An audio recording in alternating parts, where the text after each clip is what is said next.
शिष्य म्हणतो की पंचकर्णाच्या विचाराने मला मोक्ष मिळेल असे आपण सांगितले, तर मग पंचकर्णात काय काय सांगितले ते कृपा करून सांगा. पंचकर्णाने मोक्ष मिळतो हे सांगितलं, मग पंचकर्णात काय काय आहे ते मला सांगा असं शिष्य म्हणायला. तर ऐका आता काय काय आहे ते. गुरु म्हणतात, हे मा पंचभूतो विचारज कय्यो, जुदा जुदा तत्व बताइयो, जुदा जुदा म्हणजे वेगळे वेगळे अलग अलग तत्व सांगा. सद्गुरु मुखे समझी लेजो, तो बहुब्रह्म सुख पामे आज. सद्गुरूच्या मुखातून जर तुम्ही अलग अलग ते पंचमहाभूत तत्व जर केले तर तुम्हाला ब्रह्म प्राप्ती होती असं शिष्याला बोलत महाराज, गुरु महाराज. आता ऐका. अरे बाप्पा, या पंचकरणामध्ये पंचमहाभूताचा विचार केलेला आहे. पंचभूते म्हणजे पृथ्वी, आप, तेज, जल, वायू आणि आकाश. यांच्या तत्वाचे स्थूल, सूक्ष्म आणि कारण अशा तीन शरीराच्या तत्वाचे जे निरनिराळे विभाग आहेत त्यांचे त्यात वर्णन केले आहे. आणि त्या भौतिक तत्वापासून वेगळा पण त्यांना जाणणारा द्रष्टा, साक्षी जो आत्मा, त्याचे तत्व स्वरूप त्यात सांगितले आहे. या पंचकरणाचा अर्थ ब्रह्म सद्गुरूपासून श्रवण करून घे. तो पुरा समजला म्हणजे तुला आत्मत्वाचा अनुभव येईल.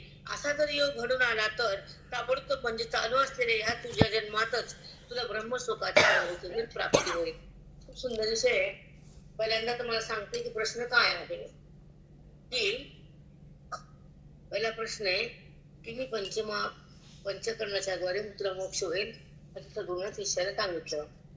मग शिष्याला प्रश्न पडला की पंचकर्णातून जर मोक्ष मिळत असेल तर मग पंचकर्णात मोक्ष कसा मिळतो ही प्रक्रिया सांगा. तर सद्गुरू म्हणतात की 5 तत्व अलग अलग करून त्याची विभागणी करून ते तत्व काय करतात, कुठं असतात, त्याची नावे काय, आकाश, वायू, तेज, जल, पाणी, पृथ्वी असे नाना रूपानं 5 भूत आहेत आणि 3 देह आहेत.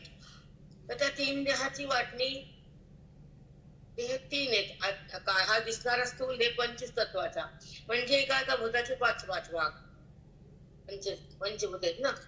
आकाश, वायू, तेज, जल, पाणी, पृथ्वी. जल तर मग जलाचे 5 भाग, आकाशाचे 5 भाग, तेजाचे 5 भाग, वायूचे 5 भाग असे 5 भूताचे 5 भाग एकत्र मिसळतात तेव्हा ही प्रकृती हे सगळं श्रेष्ठ मिष्टी व्यक्ती बनते.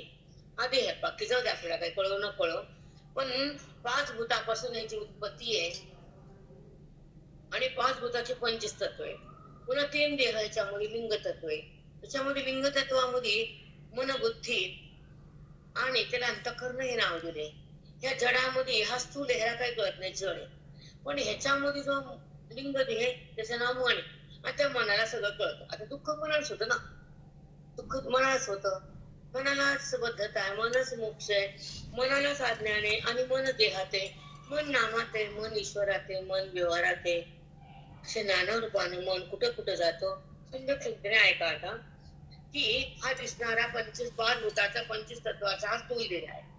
पण स्थूल देहाच्या हालचाल व्यवहार हा सूक्ष्म देहावर आहे आणि सूक्ष्म देहाचे तत्व 17 आहेत. आणि 17 म्हणजे पंचप्राण, पंचकर्मेंद्रिय, पंचज्ञानेंद्रिय. पंचप्राण, प्राण, अपान, समान, उदान आहे. आपण जे नाकानं घेतो तो प्राण, वायू. आणि त्याच्यानंतर दुसरे त्याचे भाग आहेत, प्राण, अपान, उदान, समान आणि ज्ञान. आता कुणी कंठात असतो, कुणी हृदयात असतो, कुणी नाडीमध्ये असतो, सगळ्या अंगात व्यापक असतो. आणि मग प्रत्येकाचं कार्य वेगळं येतं. प्राण हा वायू हा श्वसन ऑक्सिजन घेतो.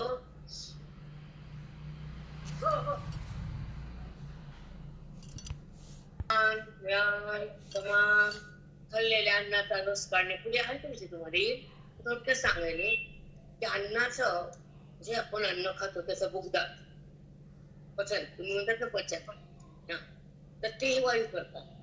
मग तिच्यातून रस काढणारा ते लगदा ढकलला जातो खाली आणि म्हणजे यातून रस निघतो अन्नाचा.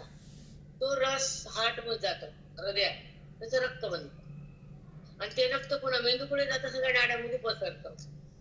असे त्या वायूचे काम असतात पंचप्राणाचे. मग तुम्ही सांगा, तो वायू आपण नाही, भूत आहे ते, त्याचे ते कार्य. पण आपण मग तुम्ही श्वास घेतला, बरोबर आहे का नाही? तसं जसं त्याच्या ज्याचे धर्म त्याच्यावर ठेवून द्यायचे आणि आपण बाजूला राहायचं. आपण धर्म बाजूला ठेवत नाही, आपल्या अंगावर घेतो म्हणून बद्धता त्या होते. आता पंचप्राण सांगितले, पंच ज्ञानेंद्रिय, डोळा, नाक, कान, जिव्हा, रसन, डोळ्यामध्ये पंचप्राण आहेत वरी सगळे. डोळ्यानं कळतं जगत विषय, नाकानं सुगंध घेतात, जिभेला रस कळतो, त्वचेला स्पर्श कळतो. शब्द, स्पर्श, रूप, रस आणि गंध हे पंच ज्ञानेंद्रियाचे पंच विषय आहेत.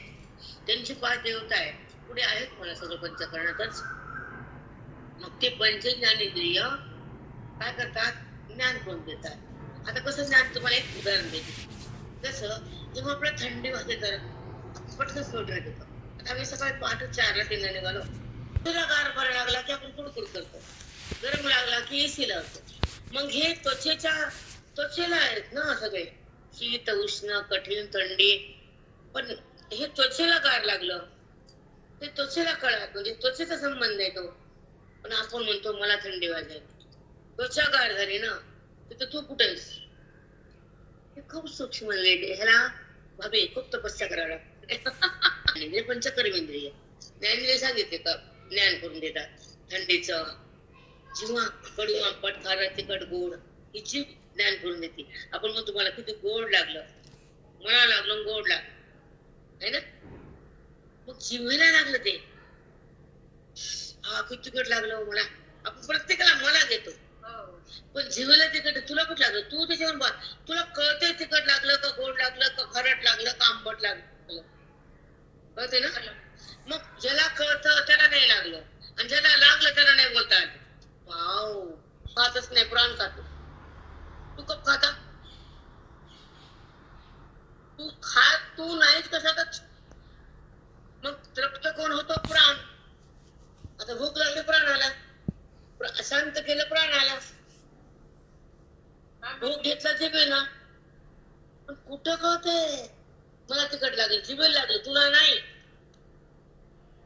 म्हणजे कुठं पण आपण आपला धर्म ओढून घेतो आणि आपण बद्ध राहतो. ज्याचं कार्य त्याला दिल्यानंतर आपण त्याच्यावर अलग होतो आणि त्या ज्ञानाला पाहतो, साक्षीभाव जागा होतो, आणि ते कर्म भिन्न होतं, पापुण्य बंद होतं, आणि आपल्या सत्तेला आपण जातो. अज्ञान वितळून जातं, मन शांत होतं, त्याला राम होता येतो, नाही तर ते हरराम होतो. असं तुम्ही सांगितलं मला. शिष्य म्हणतो गुरुला, मग तुम्ही पंचकर्णातून मोक्ष मिळतो तो कसा मिळतो हे सांगा. मग ते म्हणतात की तत्व आहे अलग अलग, ते कसे सांगा. पंचकर्ण 5, मग 5 तत्व आहेत ना. आकाश, वायू हे तत्व आहेत ना, भूत.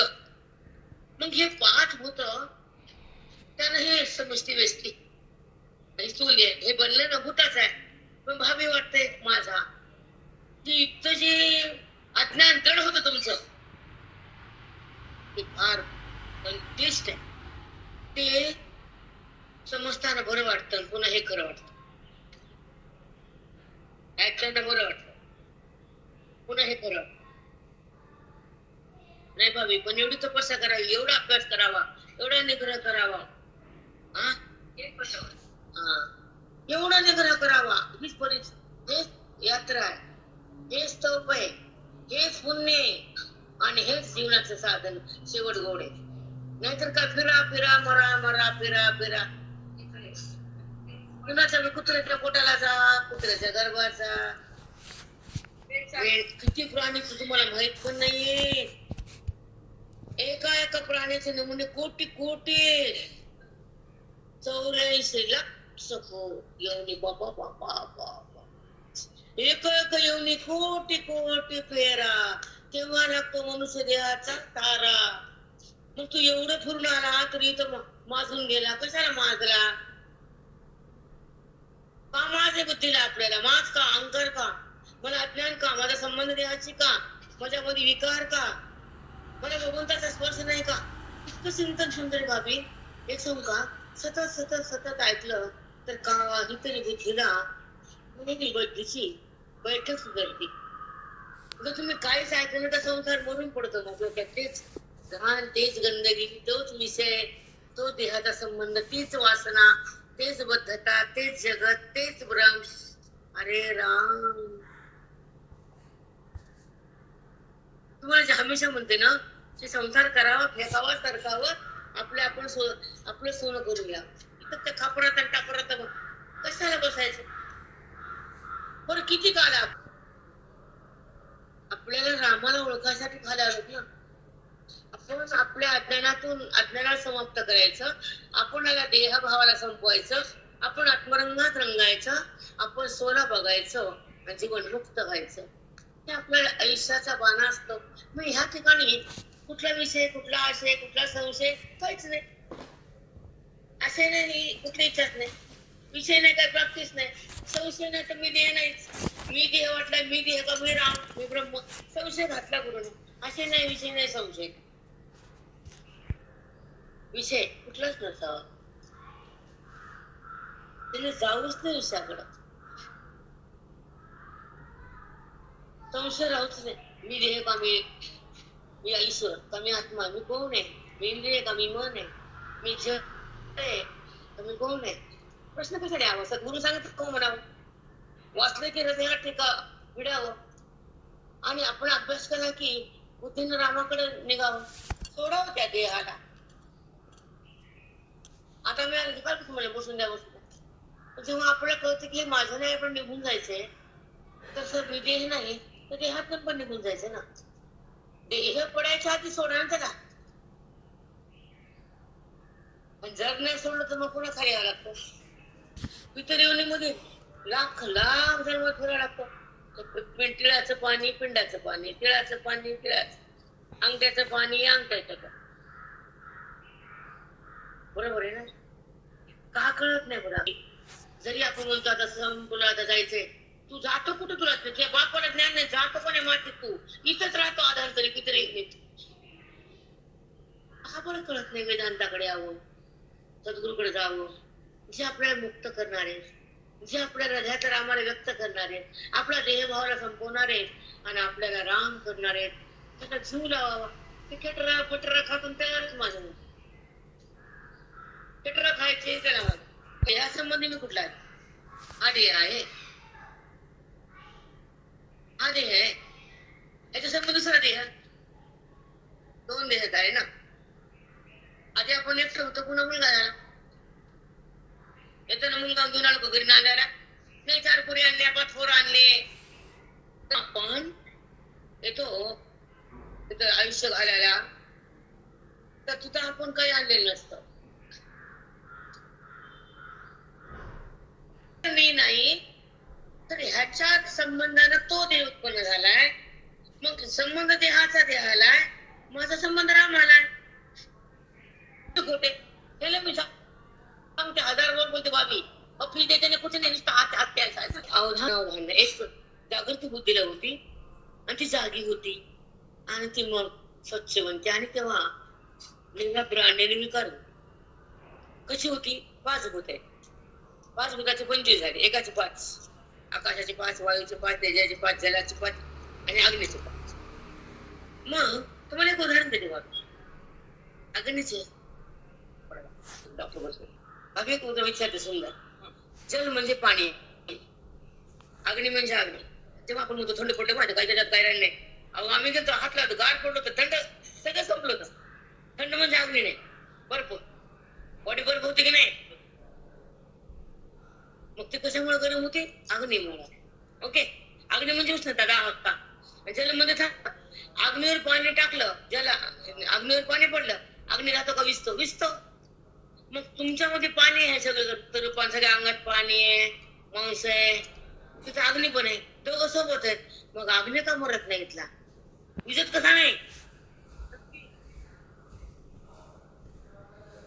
ऐका, 5 भूत आहेत ना, त्याच्यामध्ये अग्नी पण आहे ना, एक जल पण आहे ना, सगळे मिसळलेत का नाही, एक झालेत का नाही. मग मिसळल्यावर त्या अग्नीने जळला, त्या जलाने अग्नी थंड, संपूर्ण जलाने अग्नीला, जलाने अग्नी थंडच केला की, पण अग्नी कुठे गेला? मग का जल थंड करत नाही सांगा? त्याच्यामुळं तो ते जल त्या पाण्याला काहीच करू शकतो. पण जेव्हा देह पडायचा तर अग्नी देह बाहेर काढून देतो. देहीचा अग्नी गेला, देह नव्हे चिकूल होणार. हो थंड पडलं म्हणजे हो काय नाही हो थंडगार पडलं ते. अग्नी गेला देहीचा, अग्नी गेला देह नव्हे चुकलोला. बघा चुकणाऱ्या मध्ये काय झालं ते दिसत नाही म्हणून बरं आहे. दिसावं सगळं ते मधलं काय आहे ते नाही मजा येईल.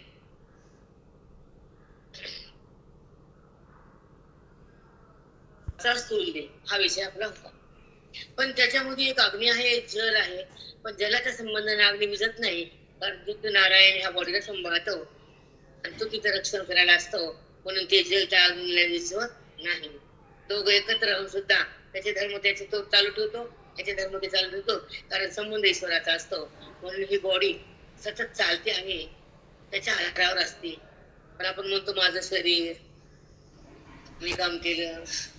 आता अग्नी गेला काम करताय बाहेर उठून कर म्हणा बाजूला तर आपलं काम करता येते का?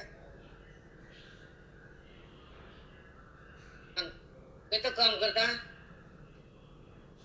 मग त्या शक्तीनं ते भूत काम करतात का तू काम करते?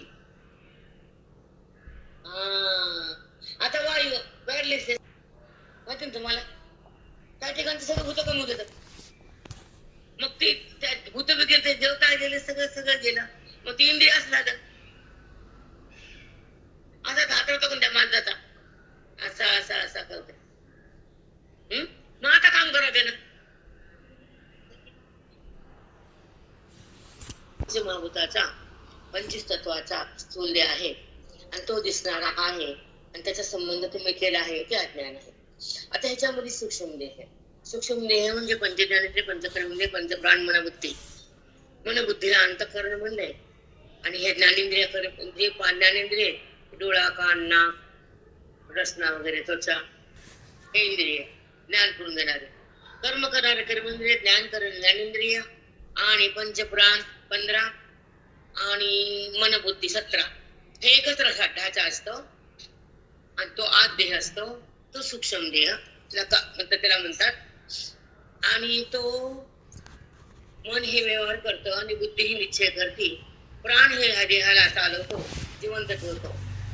म्हणून सूक्ष्म देहाला मनाला हालचाल करता येते. मनाला बद्धता मनाला मग स्वतः त्याच्या आतल्या देहात त्याच्या पलीकडे आहे कारण ते अज्ञान.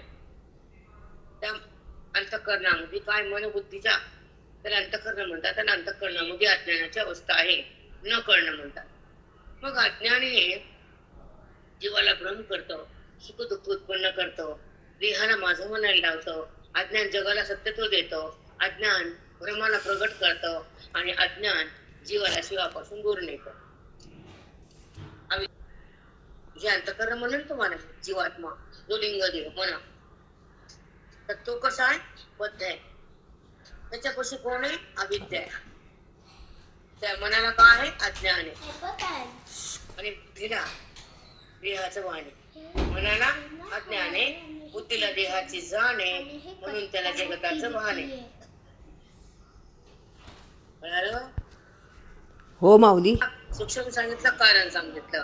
त्याच्यामध्ये निरनिराळे तत्व आहेत. अज्ञान हे नसून मांडलेलं आहे म्हणून अज्ञान हे स्वतःला मग सांगितलं अज्ञानाची बाजू तुम्ही करता वगैरे वगैरे डबल नाही सांगा तुम्ही बघून या रेकॉर्डिंग मध्ये. आता पण टॅबलेट कुठे त्याची तत्व वेगळा. आता कोण आहे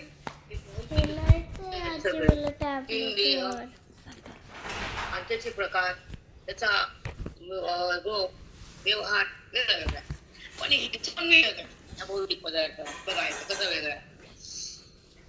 3 शरीराचे तत्वाचे निरनिराळे विभाग आहेत आणि त्याचे दर्शन वर्णन केले आहे आणि त्या भौतिक तत्वाहून वेगळा पण त्याला जाणणारा द्रष्टा साक्षी जो आत्मा त्याचेही तत्व स्वरूप त्यात सांगितले आहे. त्या पंचमहाभूताचे वेगवेगळे भाग सांगते 3 देह अज्ञान वगैरे कारण देह ह्याच्यावर मी वेगळा आहे आणि ह्याला मी जाणणारा साक्षी आहे. बरोबर आहे. द्रष्टा त्याला मी जाणलं हा देह आहे स्थूल मधला आहे कारण सूक्ष्म त्याच्या पलीकडे आहे अज्ञान त्याच्याकडे पलीकडे आहे परमात्मा. मग हे मी जाणायलो तर जाणणं ही द्रष्टा आहे. जाणणे पुन्हा कोणाचा द्रष्ट्याचा आणि मग द्रष्टा नंतर मी काय मग व्यवहाराचा साक्षी. दृश्याहून मी भिन्न जाणणार. दृश्य हे दिसणार आहे पण द्रष्टा हा त्याला जाणणार आहे. द्रष्टा हा निर्विकार आहे आणि त्याच्याहून मी भिन्न आत्माकार आहे. मी आत्मा आहे. हे 3 टप्पे ज्याला कळते तो भगवंताकडे जाऊ शकतो, नाही तर बाकी जाऊ शकत नाही. आणि भाभी हे पुन्हा बैठक ही सुंदर आहे. माहिती असं काय बोलले मॅडमला, काय त्याला कळून घेतो ते कळतंय मला. तुम्ही मी द्रष्टा, जो जाणतो तो द्रष्टा. आणि मग जेव्हा ऐक्य होतो तो साक्षी भाव होता, व्यवहारामध्ये तो आनंद होतो तो साक्षी भाव. जो साक्षी जो आत्मा त्याचे हे तत्व स्वरूप त्याचा निश्चय. साक्षी कोण आहे? आत्मा. द्रष्टा कोण आहे? जाणणारा. दर्शक आहे दिसणार. किती छान विवेचन आहे. सांग मला द्रष्टा, किती तुम्हाला आवड काय वाटतं तत्वाकडे समजावून घे. तो पुरा समजला म्हणजे तुला आत्मत्वाचा अनुभव येईल. तू समजावून घे तर तुला आत्मत्वाचा अनुभव येईल, देहाचा अनुभव नाही. तो पुरा समजला म्हणजे तुला अनुभव येईल. असा जर योग घडून आला तर ताबडतोब म्हणजे चालू असलेल्या या तुझ्या जन्मात तुला ब्रह्मसुखाची प्राप्ती येईल. असं जर तू कुणाचं ऐकत असेल तर तुला ह्या देहात ब्रह्मसुख प्राप्त होईल. तुझा जन्म सार्थकी होईल. किती छान आहे बेटा. असं जर असं सांगणारा ऐकणारा तुला कळणारा, हे जर तुला कळालं तुला ह्या देहातच मी मिळतो. म्हणूनच भावी आम्हाला विशेष सुखाचे म्हणणे ह्या देहात ब्रह्मसुखाची प्राप्ती. तुम्हाला एक देश ह्या शब्दावरून बोलले येतात. ब्रह्मसुखाची प्राप्ती कशी बघता येते आणि विशेष सुख कसे बदलले जातात हे तुम्हाला सांगत. आता कसं वेळ असल्यावर ब्रह्मांड सद्गुरु जवळून पंचकरण श्रवण करून समजून घेण्याची काय जरूरत आहे? ब्रह्मराज ब्रह्मनिष्ठ गुरुकडून पंचकरण घ्या, कशाला घ्यायचं समजून घ्यायचं? बरं बोल आता बोल. असे विचारण्याचं कारण इतकेच की पंचकरण म्हणतात ते तर प्राकृत भाषेत लिहिलेले मला स्वतःला वाचता येईल ना, व त्याचा अर्थही कळेल असा आहे. मग सद्गुरु जवळून समजून घे असं आपण सांगितलं ते का मुक्त होईल, ब्रह्म प्राप्ती होईल. नाही तर मराठी आहे, वाचता येते, आम्ही वाचून मुक्त होतो. कसं आहे काय? नाही रे बाबा. गुरु म्हणतात बा शिष्या तुला पंचकरणातली अक्षरे वाचता येते. त्याचा अर्थ म्हणजे शब्दार्थ तुझ्या समजेल. शब्दार्थ म्हणले खरं म्हणले नाही, शब्दार्थ तुला समजेल. पण सद्गुरूच्या उपदेशा वाचून शब्दाचे जे खरे वर्म रहस्य ते तुला कधीही समजणार नाही. अर्थात आत्म्याविषयी बोधही निश्चय होणार नाही. यावर तुला दृष्टांत सांगतो ते ऐक. आता ते मंदिराचा जसं आपण ते मंदिर पंचकर्ण मराठी आहे आम्ही वाचून करून सद्गुरूला कशाला ब्रह्मंटन सद्गुरू ते जाईना मरण कुठे आम्हाला काय करायचं? त्याच्याकडे जायचं कशा? आम्ही वाचूत मराठी आहे आणि मुक्त होते म्हणजे नाही. तुला शब्दशा कळल पण त्या ग्रंथाचं वर्म मर्म रहस्य तुला कधीच कळणार. म्हणून सद्गुरूच्या कृपेनं, सद्गुरूच्या बोधानं, सद्गुरूच्या श्रवणानं, वेदाच्या ज्ञानानं अज्ञान भस्म होतं, वितळतं. तेव्हा बुद्धीला मी कोण या कळत. म्हणून ते 2 मिनिटं बोलते तुम्हाला याच्याबद्दल की बुद्धीतलं अज्ञान भस्म होणं आणि बुद्धी शुद्ध होणं, अज्ञान रहित. एक क्षण ऐका मग की जेव्हा अज्ञान आहे तो विकार आहे, ज्ञान आहे तर बुद्धी निर्विकार आहे आणि ती अधिकतेने अलग आहे. आता तुम्हाला अलग उदाहरण देते. ज्ञानोत्तर बुद्धी अलग कशी असते. जसं दूध तापायला ठेवलं आपण, दुधाला आणलं दूध आपण तापायला ठेवतो पण दुधात तूप मिसळलेलं असतं पण अग्नीच्या जवळ ते वर येत असतं ना, पण मध्ये मिसळलं असतं ना. तसं बुद्धी मिसळली ना, अलग झाली ना, सेम बरोबर आहे ना. मग ते दूध पुन्हा बाधत नाही किंवा तो कुठलाही त्रास करत नाही. ते किंवा दुधातली मलई बाहेर काढतो आपण. जेवढी साय बेकार आहे तेवढं तूप सात्विक आहे, बलवान आहे, शरीराला पौष्टिक आहे. नाड्या, गुडघे, मेंदू, हार्ट, मणक्याची हालचाल, पोटाचं पचन सगळं जे शरीराला आयुर्वेद सांगते करू 2 चमचे तूप काही होणार नाही. एक सहकारी तूप, नाड्या मस्त होतात, पचन चांगलं होतं आणि हड्डी म्हणजे ऑइल तयार होतात. मग मणके खराब होत नाही, गुडघे तुमच्या हाडाची शक्ती कमी होत नाही आणि विशेष म्हणजे हाडाचा कॅन्सर होत नाही. कधीच हाडाचे कॅल्शियम आजकाल कमी होत ना लोकांचं. दृष्टी म्हणजे नजर अज्ञानाने सृष्टी दिसते खोटी. म्हणून कशामुळे काय होतं हे लक्षात ठेवावं.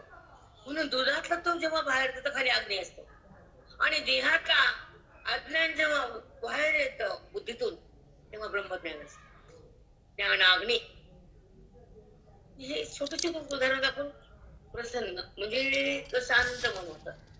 तुम्हाला सांगितले वृत्तीतलं अज्ञान, वृत्तीमध्ये ज्ञान, वृत्तीला देहाचं भान, वृत्तीला ईश्वराची जाण. हे 3 वाक्य जास्त बोलत नाही, मला विषय घ्यायचा पुढचा. कारण आम्हाला हे घेतलं ना भावी आता की सट नको जाता येतं. मध्ये विकार तयार होतो अज्ञानामुळे. व्यवहार सुरू असताना बुद्धी व्यवहारात आहे, विकारात आहे आणि आकारात आहे. हा अज्ञानाचा प्रकार आहे. ठीक आहे. जेव्हा जेव्हा इंद्रिय व्यवहार करतात, ज्ञानी लोक व्यवहार करतात, अज्ञानी लोक करतात. पण ज्ञानी लोकांचा व्यवहार हा संबंध सहित असतो आणि अज्ञानी लोकांचा व्यवहार संबंध सहित असतो. त्याला कर्माचा संबंध, कर्तव्याचा संबंध, देहाचा संबंध, विषयाचा संबंध, वासनेचा संबंध, भगवंताचा नाही संबंध. म्हणून ती बुद्धी इकडे तिकडे फिरती. मग ती विषयाकडं, देहाकडं, सुख दुःखाकडं नाही तिकडं जाते ती. एक वाईट विचार आहे, म्हणजे तुम्हाला आवडणार नाही दृष्टांत, ते सांगतो. ते जेव्हा एक अधिष्ठान मिळतं तिला, स्त्रीला, पतीचं, तर त्याला बांधून राहते ती, त्याला सोडत नाही. त्याच्या साधारण राहते, त्याच्याशी व्यवहार करते. मग कुठलाच नाही. आणि तो जर मिळाला नाही तर नाना व्यवहार होतो. नानाची एकाच व्यवहार एका माणसाचा, बेबीचारी स्त्रीचा व्यवहार एकाशी आहे का? तिला तो मिळाल्यावर ती एकाशीच राहते आणि तो जर नाही मिळाला तर बेबीचारी होती. बापाकडे जाईल, बापाकडे जाईल, कर्माकडे जाईल, अधोगतीकडे जाईल, नरकाकडे जाईल, ती कोठेही फेकलं जाईल. कारण तिने तिच्या परमात्म्याला बघितले नाही, तिने ती बोधात आली नाही, तिने स्वतःला ओळखलं नाही आणि ती रामापाशी थांबली नाही, तर ती नाना ठिकाणी जाते. पण एकाकडे आलं तर नाना बंद होतं आणि नानाकडे गेली एक बंद होत. म्हणून आम्हाला आतमध्ये बुद्धी कुठं काय तळमळ होत नाही. आता इकडे जा तिकडे जा होते का. सगळं शास्त्राचा सार कळतो, 4 वेदाचा भंडारा मिळतो, तर ती कशाला कुठं तोंड घाली आता घालेल का तोंड? ज्ञानाची मुक्ती लागती, संताची संगती लागती, परमात्म्याची प्रतीती पण लागती, अज्ञानाची निवृत्ती पण करावी लागते. हे 4 वाक्य लिहून ठेवायचं केट. भक्ती झाल्याशिवाय, उसळून गेल्याशिवाय ज्ञानाचा प्रवेश होत नाही, साधू संत मिळत नाही, ग्रंथ कळत नाही, अज्ञान जळत नाही, पाखंड थांबत नाही आणि तेव्हा त्या भगवंताची अनुभूती संपतच नाही. होत तेव्हा बुद्धीला बाहेर येता येत नाही. इतकी सुंदर अवस्था असते भाभी. निरामय मन होतं. तुम्ही एकदा वा बेटा विठ्ठला, दुसरं काहीच नाही म्हणजे फार अवस्था वेगळी बेटा. आणि तेच आपलं कर्तव्य सोडून बाकीचं करणं फार वेगळं. कशाकडे झुकायचं नाही, कुठे कशाला बोलायचं नाही, कशाला संबंध होऊ द्यायचा नाही, कशातही मन अडकवायचं नाही आणि कोणाकडून अपेक्षा ठेवायची नाही. निरपेक्ष बनायचं तर विठ्ठल तुम्हाला भेट देतो, अपेक्षाने नाही. म्हणून एकदा हरिरूप व्हा, क्षणभर त्याचा अनुभव घ्या, मग तुमचं जीवन पुढचं पहा काय ते. पण कसं आपण आनंदे तुकाराम आता आहे का. कोण वागवित ओझे देहा केवी बारिजे, हे काळाचे वाचुके, तेथे काय मिटे माझे.